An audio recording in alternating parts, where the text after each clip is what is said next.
Hey geeks, welcome to another exciting episode of Rockin The Code World with dotNetDave. I'm David McCarter. I'm glad you're all here. We've had 2 weeks off. I wish I could say I had a good 2 weeks. It's been a challenging 2 weeks, including ending up splitting my finger open and requiring stitches, which I'm going to attempt to take out today after my show.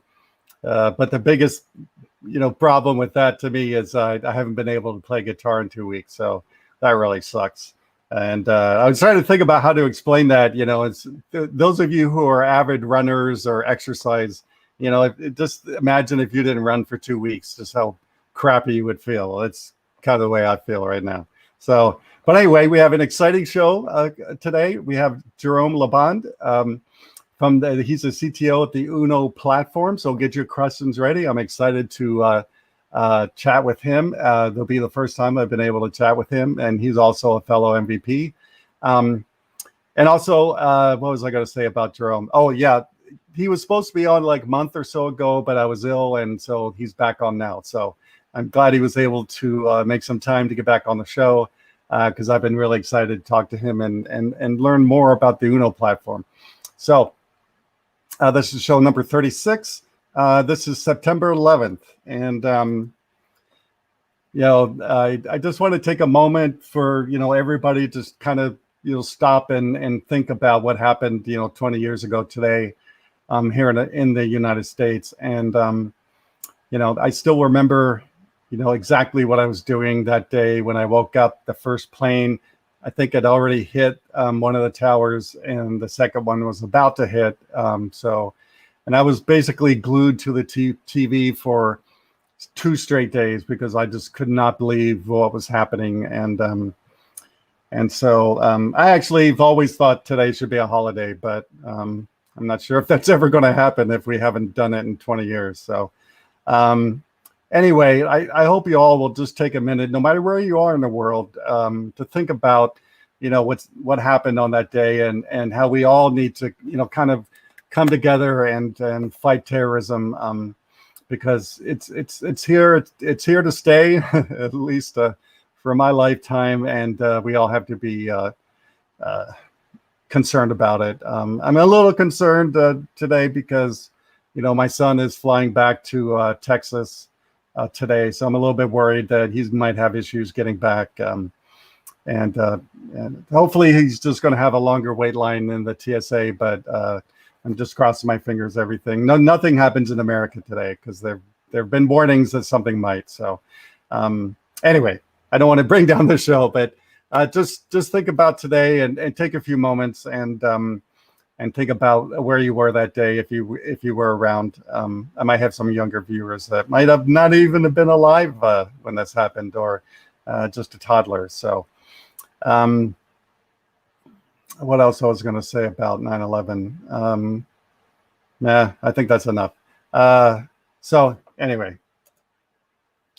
on to better news. A brand new version of Spargene's out. The Spargene's my .NET 5 open source software and Nuget packages, and I'm really happy with the new release because I spent 3 months not only adding a bunch of new code, which you can read all the new stuff on CSharpCorner that I added, but I spent some time doing, performance enhancements, documentation enhancements, things like that. And so I hope you'll download it, check it out. It's free, of course, it's open source. And, I use Spargene in all of my, coding because it just makes my life easier. That's the whole reason Spargene is even out. If you're not using .NET 5, I do have Nuget packages for .NET Core and .NET Framework. So I hope you'll check it out as soon as you can, and let me know how you like it, and let me know if you need me to add anything to it. And I'm always looking for people to help me out with the project. I have tons of unit tests I need to catch up on. So hope you check it out. I want to make sure everybody knows that on Monday, the Cloud Summit starts, the Cloud Summit 2021. And Simon just told me it's now 11 days. That's crazy. So I'm really excited about the Cloud Summit.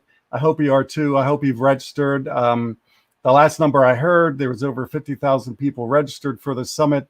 I would venture to say, I think Simon might be telling me a new number. I would venture to say it's 60,000 now. Thanks, Simon. I would venture to say this is probably the largest, consecutive day virtual conference ever held in the world ever. I might be wrong, but it seems to me I've never heard of an 11-day virtual conference. So I'm excited about it. There's tons of great speakers coming on. I'll be on doing something. I don't know. Simon and Mahesh haven't really told me what I'm doing. I'll be there, but even if I'm not speaking, on a certain day of the Cloud Summit, I definitely will be watching. I'll have it on my Mac as soon as I get my Mac put back together, and just watching it all day, because I know we'll all learn a lot. So go register, check it out, and I'll see you there. And make sure you make comments for the speakers. We always need comments. Let me check the Simon's laughing at me. Yeah, a lot of people laugh at me, Simon, so it's okay. And I'm in the last few weeks of pushing to get your recipes for the Hello World Cookbook. I don't have enough, and I only have a few weeks left. I got a notice this week that my domain name is expiring in a month, and so that was my time boxing of the project, and so I still need a lot more recipes if we're going to get this project done, and we need to do it together. So if you can cook, or someone in your house can cook, please submit your recipes to the Hello World Cookbook. And if you don't cook, I've been cooking. I was a cook in a restaurant when I was 18 years old, so I've been cooking ever since then. But if you don't cook, I need lots of other help. I need help with I need someone to edit the cookbook because I'm not good at English. I need someone to do the graphics for me, the graphic arts for me. I need people to test the recipes, because I would like to test all the recipes, but I just can't eat them all because I eat gluten-free. So I need testers, which I call them unit testers. And it's going to be a fun book. I'm trying to make it fun and geeky, but it's all filled of recipes from technology people just like you and me. And this is our opportunity to show the world that we live on more than a Twinkies and pizza and Diet Coke, right? So anyway, go to helloworldcookbook.com and register to help out now. Don't wait. There's not much time left to get this done. And 100% of the proceeds from the book, and if I do merchandising, that too will all be donated to the Voice of Slum NGO in India, which you all know by now. I visited a couple years ago, and I already donate 100% of the profit from one of my books to the NGO every month. So this is a big thing for me to help the kids that live in the slums in India, and I hope you will help me, help the kids that really don't have an opportunity like we do in America or other countries like Canada. So. And before I bring on the guest, I want to make sure that you all know that you can ask questions during the show. That's what this show is for. We have a great guest on about the Uno platform, and I'm sure you're going to have lots of questions. And I'm going to have a lot of questions because, like I think I said, I've known of the Uno platform, but I've just never really looked into it for some reason. Jerome's probably going to slap me as soon as he comes on, and but ask questions. This is your show. It's not my show. It's your show. And like I told my students at the university, you will only get out of the show what you put into it. So ask questions. And with that, I'm going to introduce my guest for today. Jerome Laban is the CTO of the Uno Platform, an open source project aiming to enable single source apps for web, desktop, mobile using C# and XAML, based in Montreal, Canada. He's been in the .NET ecosystem for the past 20 years and is 5 times recipient of the Developer Technology MVP Award. So welcome, Jerome. Thank you, Dave. How's it going? It's doing great. It's awesome. Always nice to be live on the show. I was thinking about Canada today, and unfortunately, I've only been to Canada once as an adult, and that was Manitoba. And there's one place I've always wanted to go in Canada. That's Montreal, because I hear it's so beautiful there. And it is. Yeah, and that's one province in America Canada, I've always wanted to go. And so, if there's any conferences up there, please let me know so I can come speak. Well, we wanted to have Uno Conf, or Uno Platform conference there, but health restrictions don't help a lot this year. But we hope that we're going to be able to have one, maybe next year. I don't know. Yeah. So that's going to be fun. But yeah, of course, if you're there, just let me know. It's be a pleasure to guide you through Montreal. Yeah. Well, depending what happens with our next election, I might be moving up there. Who knows? I don't even want to get into that.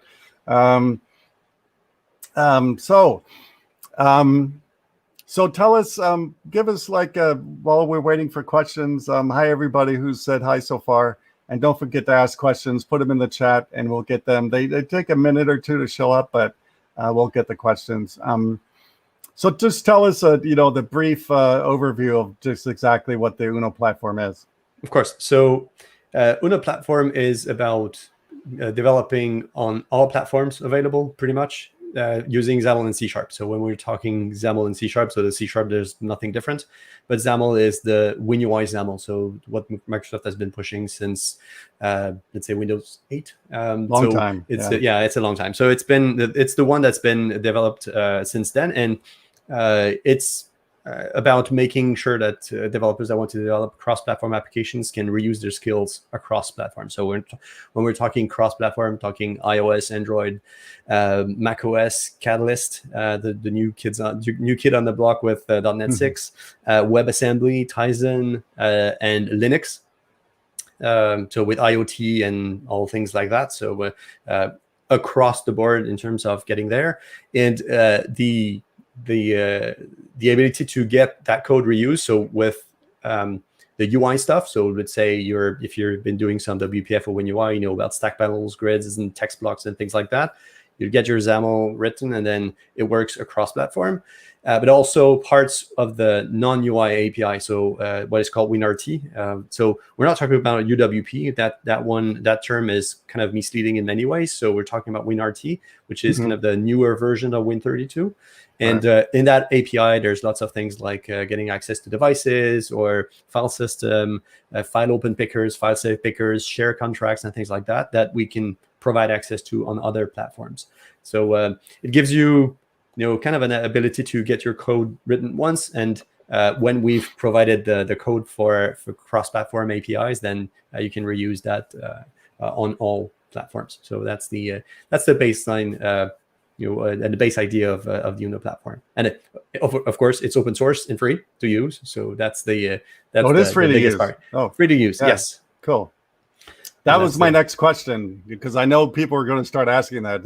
Does this cost anything? No, it doesn't cost anything. And before you ask the question, because most people do ask that question, our business model is the Red Hat model. So basically, people are paying to get us to move their issues on top of the other ones that have been opened by the community. Right. So that's how we're sustaining the Uno platform. Oh, cool. That was probably going to be my next question too. So, if it's free, how do you make money? It's like that's why I'm trying to figure out right now. Yeah. I mean, not with that, but with my writing. Books. Book sales have seemed to have died a horrible death, and now I'm trying to figure out how to, get a little bit of money from all the work I do. Writing books and stuff, and I'm still trying to figure that out. So, I don't know what the next thing is going to be after books, but I don't do that. Anyway, I don't know. I don't know if developers that are creating content for platforms like Udemy and others are getting more revenue out of it, but it looks like it in some senses. Yeah. So getting content available from those platforms that are kind of in a sense being the Amazon of goods sale, but in terms of knowledge transfer. So it's interesting. So they're kind of concentrating most of the content there. There are 2-3 platforms that are that way. And some of we have had contributors that do create content for Uno Platform. They're available on Udemy and other competing platform. Yeah. Well, what's it gonna? Do you have a minute just to show us kind of like a demo? Yeah, sure. Do you have it ready? Yeah, I do have it ready. Let me show you. So just rearrange a little bit so I can show you what we're doing. We don't do a lot of demos on this show, but I think for this, I think it's a good framework to show everybody, because it's kind of hard just to talk about it, right? Exactly. So let me see. If it flickers, let me know. I'll try to do something about it, but no, it doesn't flicker, so that's good. Okay. So I don't know. It looks like when you it looks like if you're on Windows 11, sometimes the screens start flicker because of HDR stuff and others. So that's good. You're using Windows 11 already? Yeah, it's Windows 11. Wow.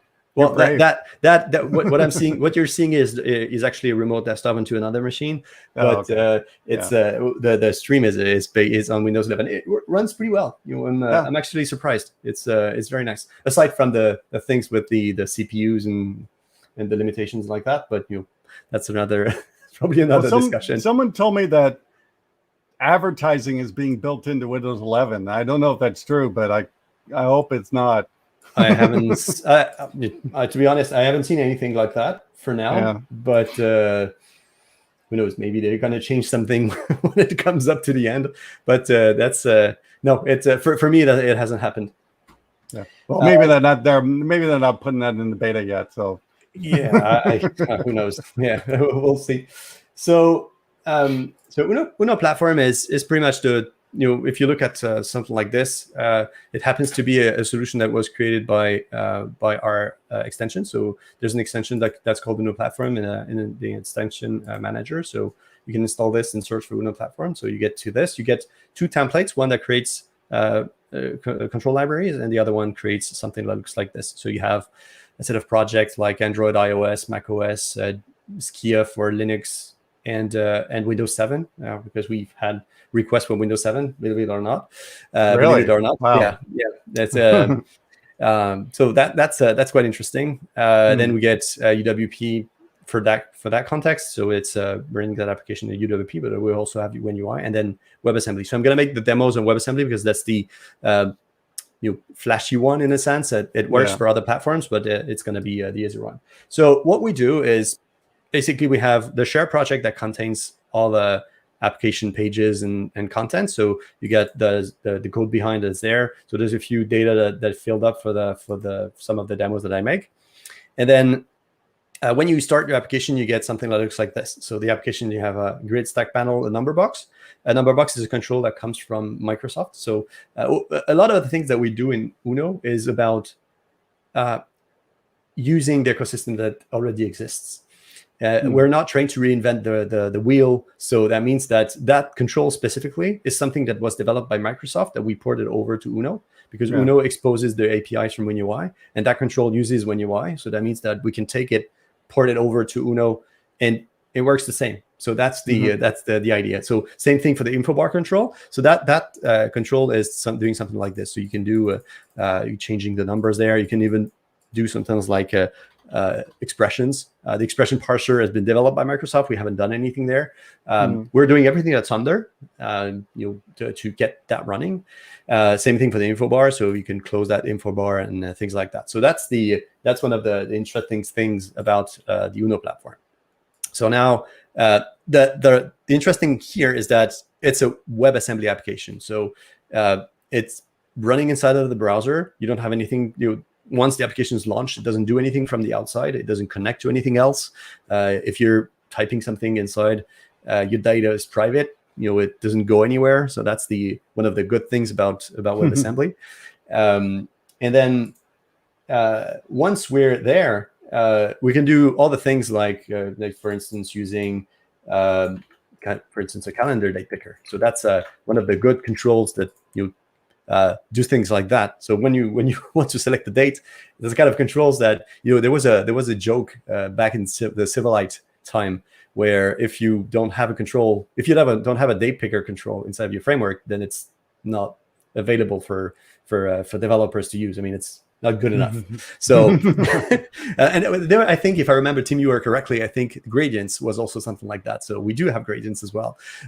So you can select dates and things like that. So it supports changing month and go to do centuries and others. So that's the kind of controls that we have, and it's hot reloaded. So when I change the XAML here, it goes over there.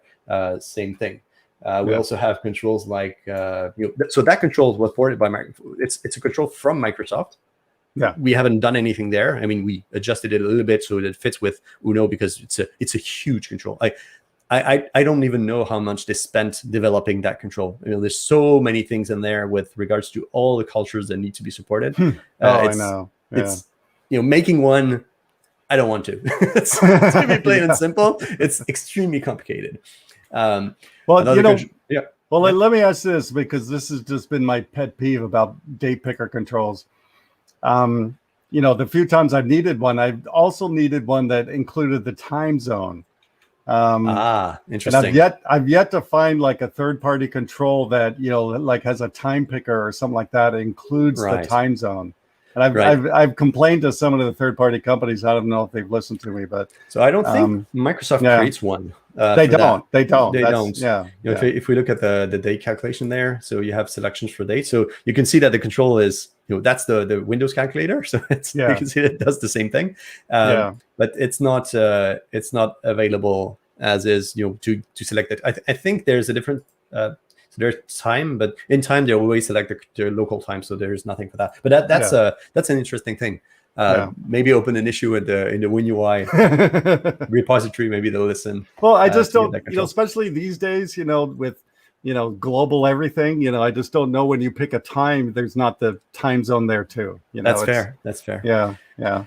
So yeah, it's an interesting control. So there's a few other controls like that for selecting dates. So as a fly out, pop up, and things like that. The other one that's interesting is the tree view control. So being able to select items, and so that's a typical desktop control that you need when you display a lot of data. And Uno started off as a mobile platform, mainly because we were developing on Windows phones a long time ago. And Microsoft, some people said, well, you're able to do Windows apps, so why don't you do mobile iOS and Android apps?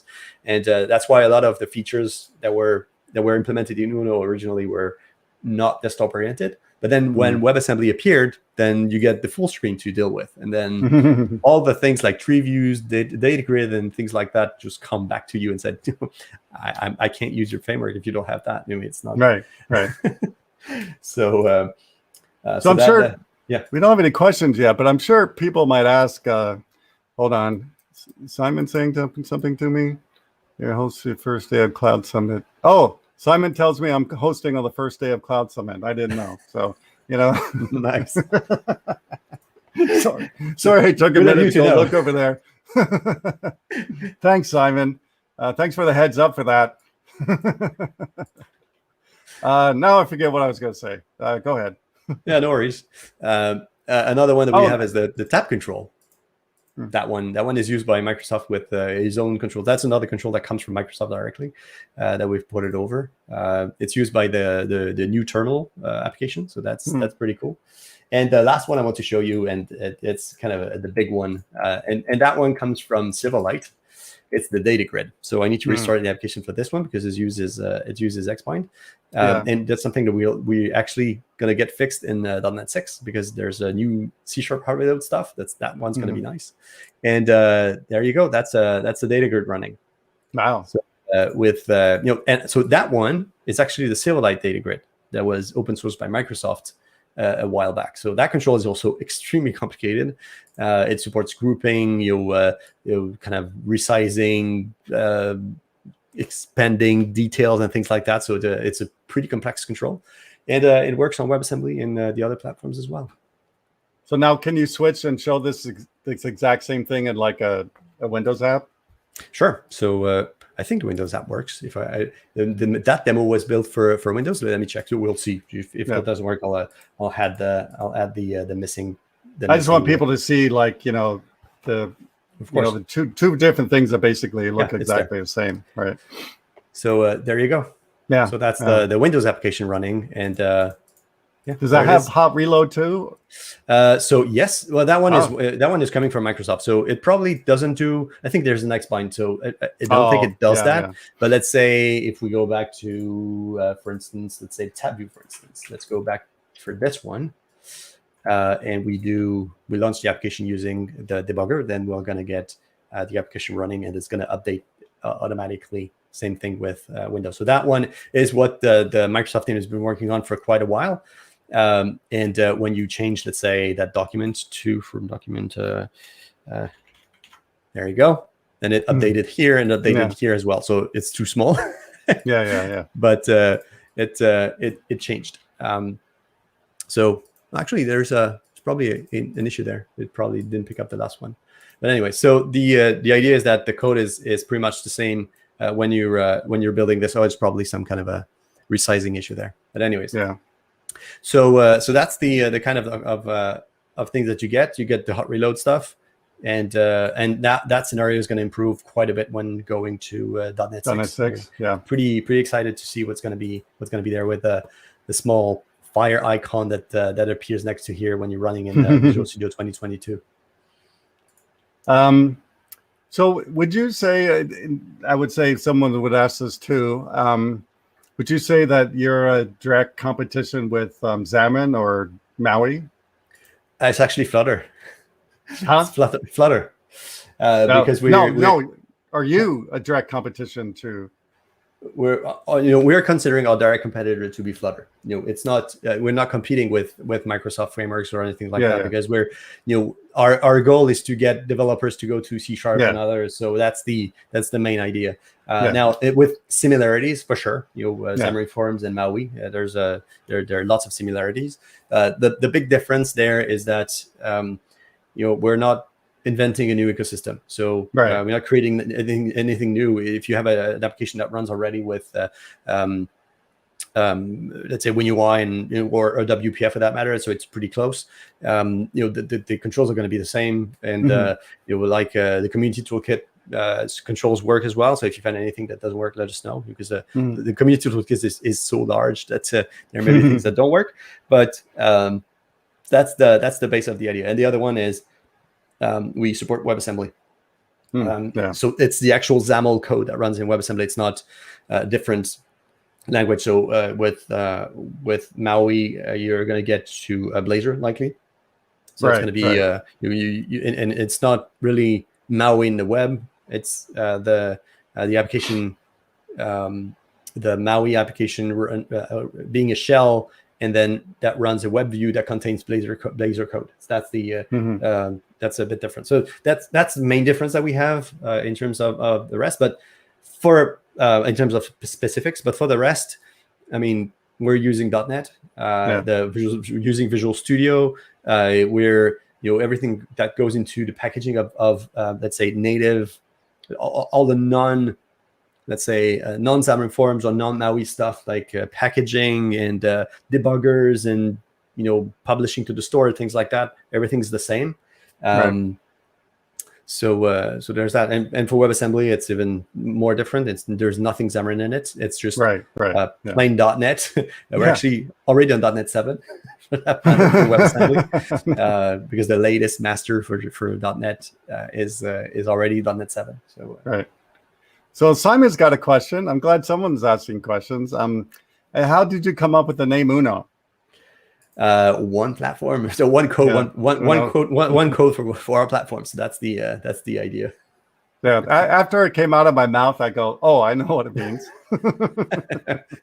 Yeah. I mean, so coming up with a name was challenging, but we've been working with. So it was called a different name internally. We've been working on Uno for about 8 years now. It's been a while. and it's been something like it was internal, and people were asking a lot of things about, how do we do code reuse and things like that for other platforms. So that's why we went to XAML forms actually didn't exist at the time. So that's that dates that back, and it was a lot of fun. So when we kept on adding new platforms and getting a lot of fun working on it. Yeah, well, it looks great. I mean, it looks super easy, especially if you know XAML. And I've known XAML since it came out. I was teaching at the university here. I'm by no expert by any stretch, but this is already giving me ideas, which I like. I like I like seeing new stuff and then going, oh, I know what I could do with that, and so So on the other things that are interesting, it's all about, you can run on WSL2 as well. You probably set it up that way. So let's say if I launch, so I'm not on Windows 11 for that one specifically, but if I use xlaunch, so it's an X server, I can build it that way. And then if I go to that application, just set it up a little bit, and I think I have it displayed. So you can set display here. So that's the Linux stuff here. And if I run the application, pretty much the same thing is going to happen. So the application is going to start. You can see a Linux path here running there, and the application's this one. There you go. So the application started and runs the same way. So it's that one's running Linux underneath, but runs on Windows because it uses WSL. Wow. Simon made a good comment. Jerome's Visual Studio hasn't crashed till now. Interesting. Oh, I didn't see it crashed. Was I looking at something? Did your Visual Studio crash? No. So there's an internal error here. It's because I tend to not update my Visual Studio too much for demo machine. That being said, the Visual Studio 2019 was crashing a lot for me. Especially with actually when we opened the Uno solution, it's so large that it doesn't fit. It's plain and simple. It doesn't fit. So when I try to do this, then and to give you an idea of the memory consumption for the Uno solution for all targets that we support, and we were talking a lot of those. Especially, I could probably show you that one if I have. Let's go for Nuget and Info. So Nuget and Info is actually a recent tool that we've just published. So you probably know about that tool. It's just it's the ability to open a Nuget package and see the content. So you can just, so it's a desktop application that we ported over to Uno so that it runs in the web. So let's say I go to I can open Newtonsoft.json, for instance, and then I can see the libraries that are so the target frameworks that are available there. So cool. It's all local. It downloads the Nuget package as it would like if you went to the website for nuget.org, but you get access to that directly, and then you can see all things like the content of the DLLs, and PDB infos, and things like that. But the interesting thing is that you can drill into the Nuget packages. So let's say if I come back and go to let's say Uno.ui instead, so that one is one of the first that is actually containing .NET 6 support. If you take a look at the number of platforms that we're supporting, wow, that's quite a bit. So and one more is going to happen pretty soon. It's going to be Mono Android 12. So that's quite a bit of them, and we don't even have tvOS and others. So if you're creating cross-platform framework, that's a lot of libraries to target. Yeah, I had an idea. I know you guys probably don't have. Let me just put the idea out there. Just because, try it. That's right. I've been having issues. You guys should write a new object browser for Visual Studio because it's a big, slow piece of crap. And Visual Studio saying, "Oh, everything's gonna be faster in 2022," and I checked it in 2022. Nope.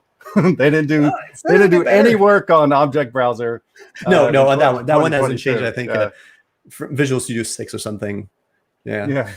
And that thing is just painful to use. I'm telling you. But yeah, especially if you're looking at all components, it's like, oh god. Yeah, It's that terrible. one's pretty slow. So Mahesh is asking, is your company provide consulting services on this platform? I would say yes, we do. yes. Of course we do. That's how you make money, right? Exactly. Yeah. So there are two parts of that. The first one is, so Uno Platform is an entity on itself that does specifically the maintaining and adding features to Uno platforms specifically. But we have also a parent company that's called Inventive that originally created the Uno Platform project, and that company does also consulting work. So if you want to create an application that uses Uno or goes wider than that, then yes, for sure, we do that kind of things as well. Cool. And he also asks, did you say you can convert your existing app to web? Does that include WPF, and what versions? Okay, so it for WPF it doesn't convert right away because the APIs are a little bit different. And so the big thing about WPF apps is that developers in WPF tended to go directly to Win32 APIs. So that's not something that ports over pretty well to other platforms. That being said, if you're able to convert your application to WinUI first, so the desktop one, so the newest one that doesn't use the UWP sandbox that everyone hates, then it's going to be something that's easier to port over to other platforms, especially if you're trying to target the APIs that are on WinRT. So let's say if you're using file open pickers, you don't use the common dialogues of Win32, but you use the WinRT ones, and those ones are available. And that, to give an example of one that's implemented, that one is using the file open picker interface API that comes from WinRT, and it actually does open a file open picker in the browser. So it works the same way in GTK and a few others like that. But that's the kind of things that we can do with applications. So coming from WPF, it's close and very sufficiently close that this application specifically was actually developed in WPF originally, and we ported over, and we could just take most of the XAML code and port it over to the existing app, like converters and most parts of the UI. There are things like, let's say, multi-bindings and specific features of WPF that Microsoft has not implemented in WinUI yet, but they know about it and they want to push those so that developers coming from WPF makes it easier for them to go over to WinUI and in return just with Uno go to other platforms as well. Yeah, I think Mahesh's brain is going, what? How can I use Uno? Right, Mahesh? We'll see, because he owns his own consulting company, and so I'm sure he's thinking, yes. Of course. Anybody having a consulting company like Mahesh is probably thinking about this. I mean, we help as well. We're helping consulting companies, white labeling apps, doing very large applications, doing the kind of things, same things. And to be honest, the biggest driver that we've had for Uno in terms of leads is WebAssembly. It's amazing, and there are two reasons for that. The first one is because there's no store. Deploy whatever whatever you want, you can deploy. There's no battling like Epic did with the justice system to get to 15% instead of 30, or even put a link to whatever you want in there. So that's the kind of thing that get there. And the other thing, it's you have an app that's been running for 15 years, and the development that you've been there, and you maybe don't want to redevelop all this and just put it to Angular or any other kind of platform. And if you have a team that does XAML, just port it over to the web, and then suddenly you get access to all Mac users and Windows users, and you can deploy anything you want. You even get access to things like PWAs. So if I click here, I get. Can you show the screen, Simon? I get the sorry. It's okay. I do unnoticed. So I have the same link here, and the application runs as if it were a local app. So that's the it looks like a local app. There's a bit of things that show that it's actually a website, but for the rest, it looks like a native app. So So it works offline and things like that. So it's for companies that want to do development that way and that have investments to keep, that can be reused, pretty quickly. Right. That looks really cool. Someone asked, Jerome, how are you handling user controls in web, Windows, and app? Not sure what you mean by app and Windows, but yeah. So, a user control is just a piece of demo. So it's just, the page is a page is actually a user control. So the idea is that, so if maybe I can insert two ways. So a user control in that context works anywhere. So you don't need to do anything to get that working. Now, if you're talking about custom controls, if I use the terminology from WPF, custom controls or templated controls, that kind of things, that it's also possible to do. And it doesn't change anything. I mean, it's just a piece of code that you can run in the browser in the same way that any kind of those controls are working. In a sense, that control, the tab control, is a custom control. Right. So a user control, it's been developed by Microsoft, but it's pretty much how it's been developed. And maybe someone asked, I don't know if maybe there was no question for that, but I can show you that that it's actually the DOM there behind there. So we're just creating some DOM, and the reason we're doing this is because we don't want to lose all the accessibility features that the browser provide. Right. That's a big driver here. We don't want to draw anything in there, that would prevent accessibility features from working, or screen reading, or things like that. So that's why we're doing it that way. Yeah. So how many people work at Uno?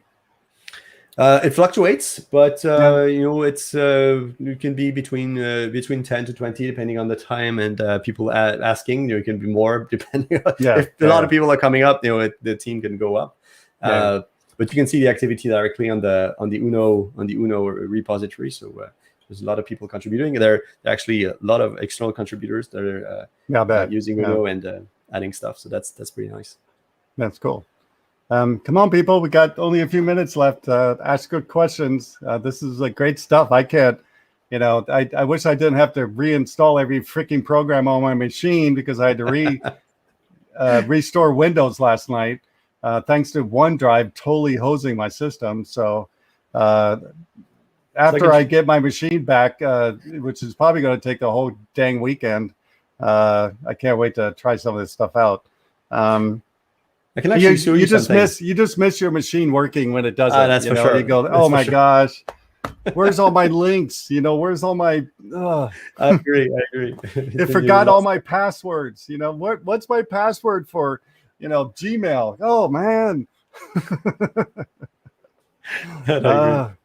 I can actually show you something more if you to spark questions. Sure.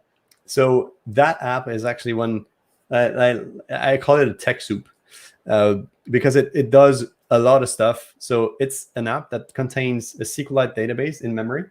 So inside the browser, it contains access to Entity Framework Core 6 and the Roslyn compiler, all inside the same app.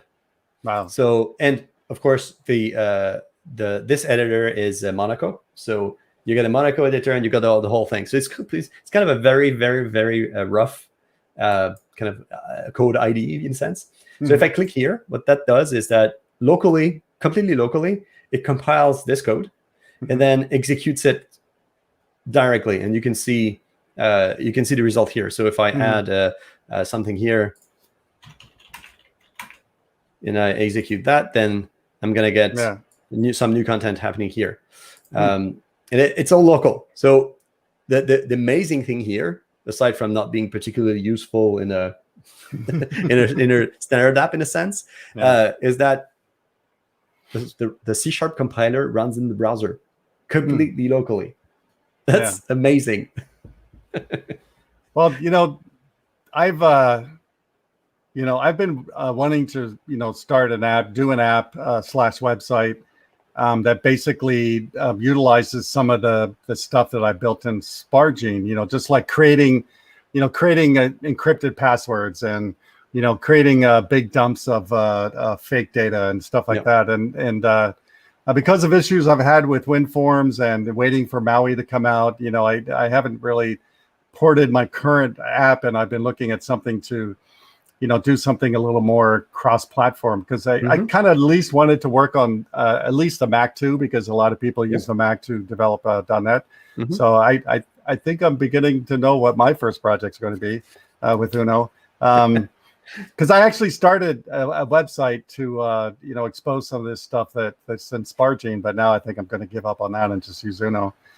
So whenever I see something new, I just sit there going, what idea do I have? Can I apply to this right now? And so I think that's an idea that I might work on once I get my machine working again.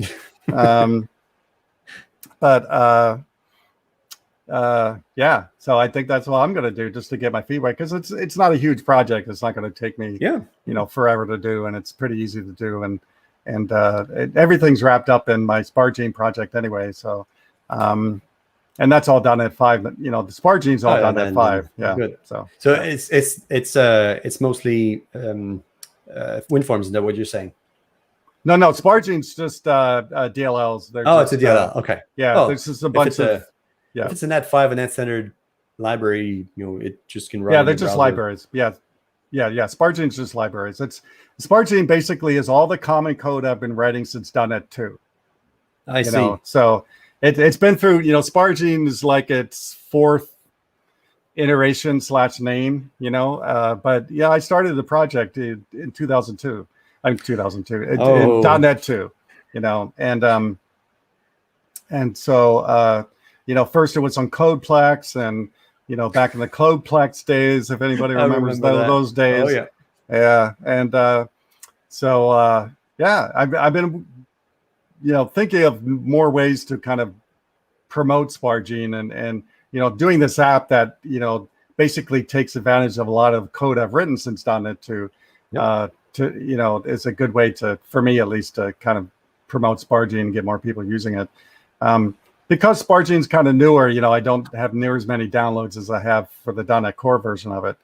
But the .NET Core version's got a lot of downloads, and like I said, every company I work at pretty much uses my open source stuff, because that's how I tell people it's in production. Because the companies I work for. Do you have an app that uses it to show it somehow, or? Yeah, and that's the app, and that's one of the apps I've been trying to port over to something new, and I kind of was waiting for Maui, and because so I have a utility out there currently called the .NET Tips utility app, and basically it only does 2 things right now. One is it's a Windows app, and the one thing it does is it goes and finds everywhere in your computer all the cached files and stuff that Visual Studio and SQL Server leaves behind, which can be many thousands of files. I had somebody run my program. I had run that app once and found 6 gigs of cached files just sitting on their machine. I know the pain. I know the pain. And the other cool thing I found out with that feature of the program is that I'm sure most of us, especially web developers, have been through this. And that is when we're working on code in the web and especially controls, you'll be working and going to Internet Explorer, going back and forth. All of a sudden, everything stops working, right? And you sit there for hours trying to figure, okay, it just worked 2 minutes ago, right? Why isn't it working? And anyway, if you run my cleaner part of the app, most of the time, all the problems go away. It's all the caching stuff. Right. And yes, the caching. One of the hardest problem. Yeah, and then the other big feature, which I use both features pretty much every day.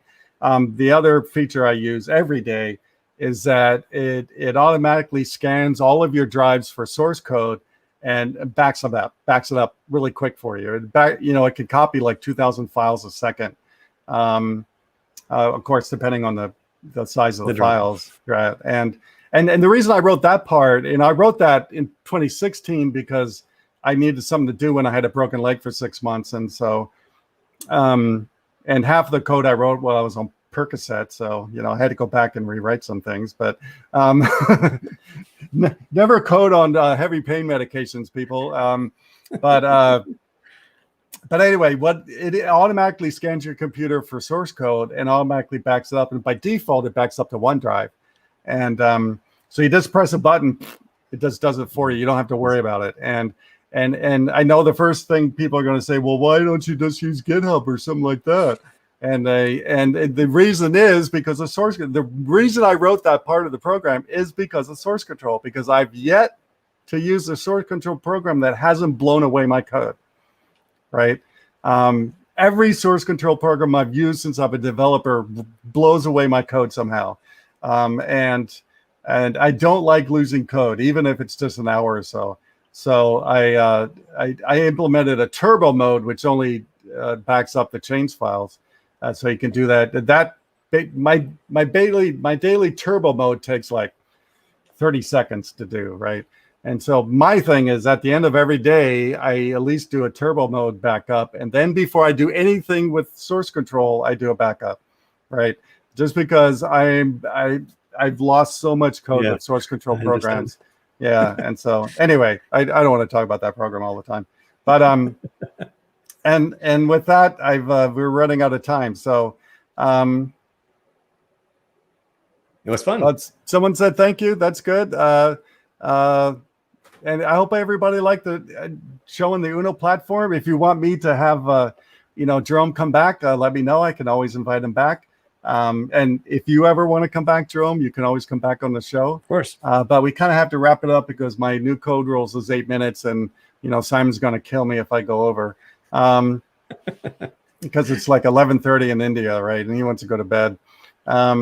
So while he's got to probably prepare for the Cloud Summit, right, Simon? But anyway, so I'm really glad you were able to come on the show, and I've really enjoyed, looking, seeing what the Uno platform does from the, somebody from the company. And I can't wait to start checking it out once I get my computer working again. Yeah. And join us on Discord if you have questions. So we have a Discord channel, so we answer most questions there. So don't get stuck.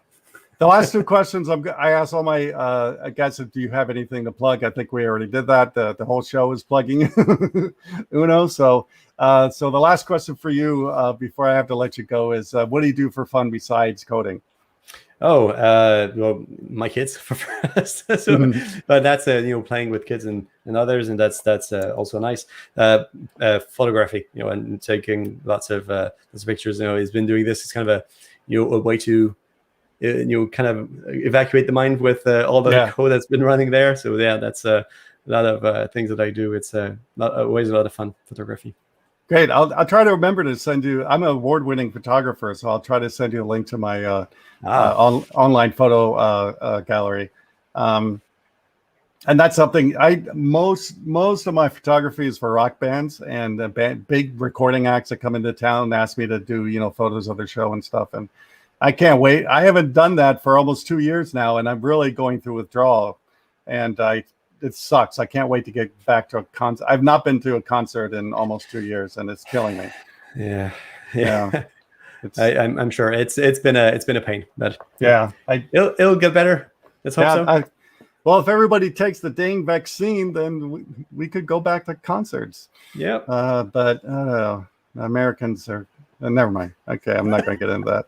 Well, thanks for being on the show. And like I said, you always have a welcome slot here anytime you need it. Just email me and let me know, and I'll fit you in as soon as I can.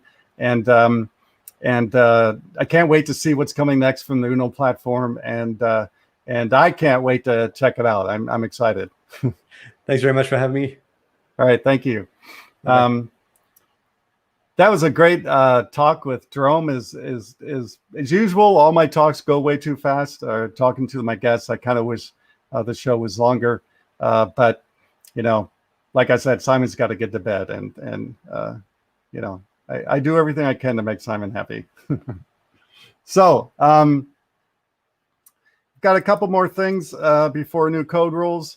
As every week, Everybody wins a copy of Code Rush from DevExpress. Just go to devexpress.com/dotNetDave and get your real copy. It's not a stripped down copy or anything of Code Rush. Code Rush is the only refactoring tool I've ever used in Visual Studio. I love it. I use it every day that I'm coding. And so go get a free copy of it if you don't have a refactoring tool. And refactoring, I don't mean refactoring built into Visual Studio. That's okay, but it's nothing compared to what Code Rush can do. So go check it out. If you like it, please tweet about it and let me know. I'd like to know your opinions on Code Rush. My latest Twitter poll, which I plan to do something with this information soon, and I was kind of curious, just because the sheer lack of code analytics I see people doing in code these days, for the people that are doing code analytics in Visual Studio, what are you using? And so I did a Twitter poll, and it looks like it's pretty much neck and neck. Using a Visual Studio Analyze plus FX Cop, that's for the .NET framework pretty much, and then Analyze with the editor config, which is really for .NET Core and .NET 5 and .NET 6. And one of the reasons I did this was because of I'm not super happy with how the editor config stuff has been implemented, and so I kind of want to. One of my goals with this information, and also knowing some people on the Visual Studio team, is I kind of want to do a show or do an article on explaining to everybody exactly how the editor config works and within Visual Studio, because I just can't seem to find how it really works. Anyway, I'm going to try to do something to kind of teach people to use analytics, because like I said, most projects I start because I'm a consultant, they don't do analytics at all in their code. And so I'm trying to change that. But anyway, stay tuned for more information about that. I thought I had some geek humor. I guess not. So it's time to new code rules. Ready, Simon? Hey, geeks. Welcome to New Code Rules. I've talked about this before on my show, and I've mentioned it on New Code Rules before. But this week, I want to do a deep dive into this. Security rules placed on software engineer environments has gotten out of hand. Out of hand might not even be the right term, because I think it's completely out of control at this point. Not only has this happened in the last few contracts I've worked at, but I hear this from other people too. So not only is this not acceptable and is getting in the way of our job, it makes working very frustrating and even demoralizing to a point. But this is where I see us heading. Actually, I don't think we're heading this way. I think we're here.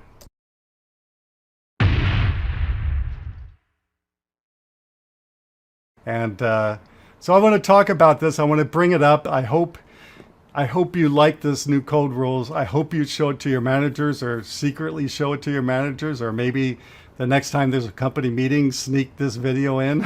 I don't know what to do. Here are just some of the things I've had to deal with at my last couple places I've had to work at that makes it horribly frustrating for me to get my work done. With all the other things that makes work frustrating, this is making it worse to me, not a lot of reason. I worked on a contract where they literally banned copying text out of Outlook. I can't believe it. So if someone sends me a text, like a password or something like that, I can't even copy it out of Outlook. Somehow they've been able to block that for some reason. Email blocks data and files. We cannot send files to each other at all. Nothing.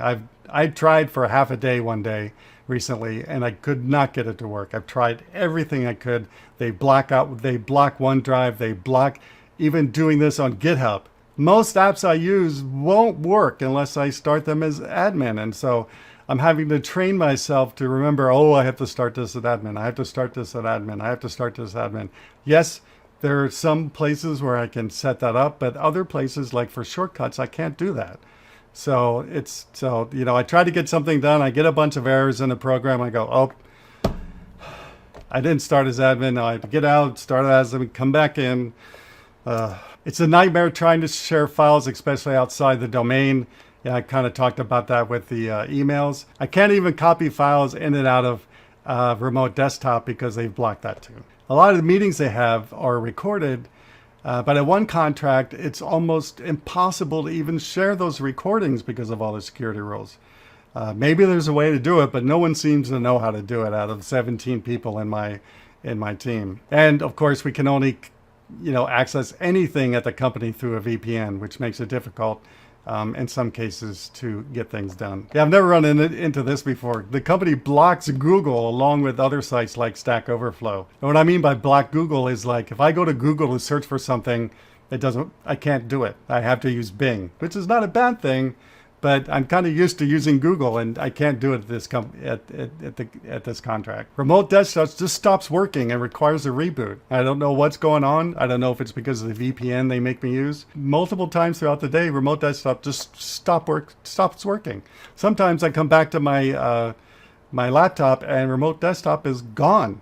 The entire thing is gone. I don't know what happened to it, and I have to reboot to get everything back. When they gave me my Windows virtual machine and my Linux virtual machine, they gave me a password to it, but they won't let me change the password to something I can actually remember.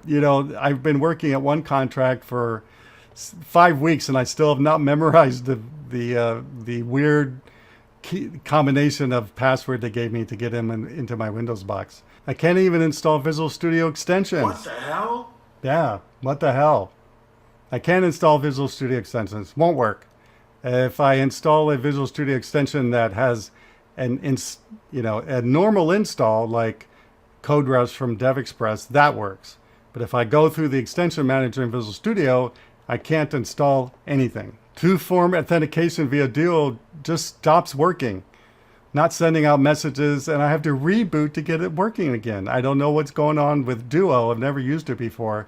It just stops working for some reason. I don't know why. So these are just some of the things that frustrates me in the last year or so, the companies I've worked at. So I put it out to the Twitterverse asking, do you have issues like this? And what are those issues? And so next I'm going to go over some of the replies I got from people that follow me on Twitter. EDR security software that blocks your builds and flags new EXEs as suspect. Oh gosh, that must be really frustrating when you compile your programs. Slow VPN, oh yes, deal with this too. The VPN, besides Visual Studio being slow on a virtual machine, the VPN speed isn't helping things either. Using old auth mechanisms for CI/CD pipelines, very frustrating. The dev servers are slow or in maintenance. Yep. Bad auth integration. Can't install software of any kind. No IDE, no debuggers, monitor tools, Rust clients, nothing. This person can't install anything. This actually reminds me of my last contract where that's exactly what the developers dealt with. They could not install anything at all. It had to be requested, had the ticket put in, wait days, maybe even weeks to get that installed. And, when you're trying to solve something right now, that really doesn't work. We're not teenagers, we're adults. So we certainly aren't being treated as adults, that's for sure. I wondered how many other software engineers, I know what people tell me directly, but I wondered in the Twitterverse how many other people are having issues with this, and you can see the numbers are not good at all. Over 50% are experiencing anywhere from 6 to 20% or more of productivity loss because of these rules being placed on software engineers. And I just wonder if managers know this, or management knows this, or the company knows this. Just think of all the money being wasted because of these rules. So call to action. I understand in today's world, there's a lot of security that needs to happen. I understand that. My information has been stolen, like when Equifax was broken into and millions of people's personal information was stolen. I understand that. But there has to be some kind of happy medium somewhere. So, management, DevOps people, and engineers must solve this together. And And I put all three there because I'm feeling that engineers are completely left out of the loop, and other people are making these rules without even talking to us or even really thinking how this really impacts our life. And this solution must focus on productivity, because productivity is where we can add features to the application, and that's how the company makes money.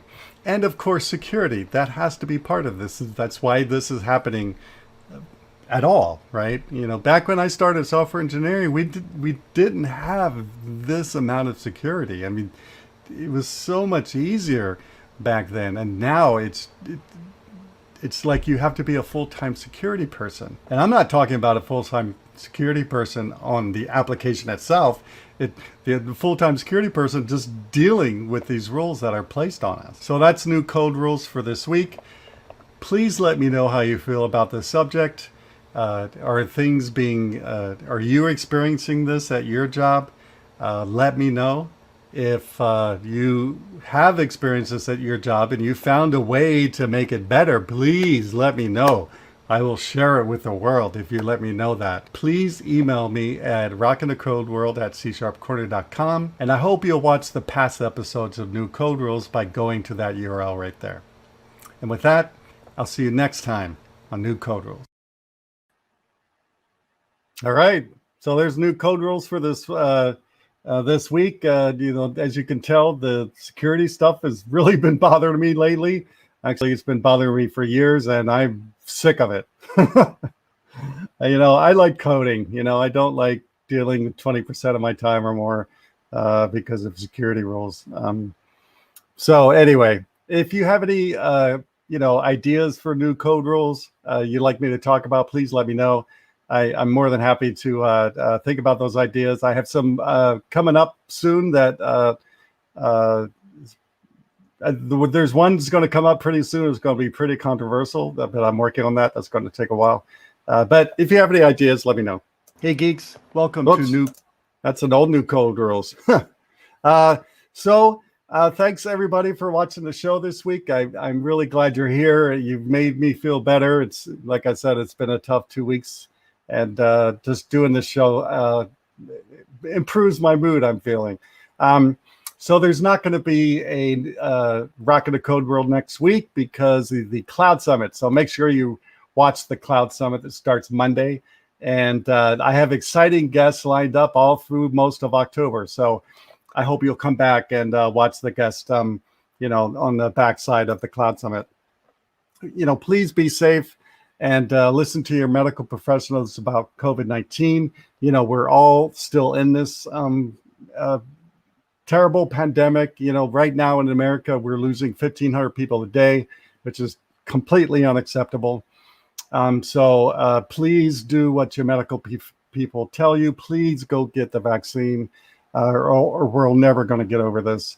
And if you've done all that and you want to help your fellow human being, please go to your local blood bank, no matter where that is in the world, and donate blood. It's free, it's easy, and it makes you feel good about helping your fellow human. Here in America, I think we need 30,000 pints of blood a day, and so do the math. And I know at least in the United States, the blood banks have a really, really big shortage of blood, which we really need right now since all of our hospitals are being filled up again. So go donate blood. And if you live in the United States and tweet me proof that you've done it, I will send you some swag, and probably including one of my books is Supplies Last. Okay, so go donate blood now after you watch the 9/11 memorials on TV. And with that, I want to thank everybody again. If you have any comments, suggestions, anything you want to talk to me about, please email me at rockinthecodeworld@csharpcorner.com. And with that, I'll see you in 2 weeks.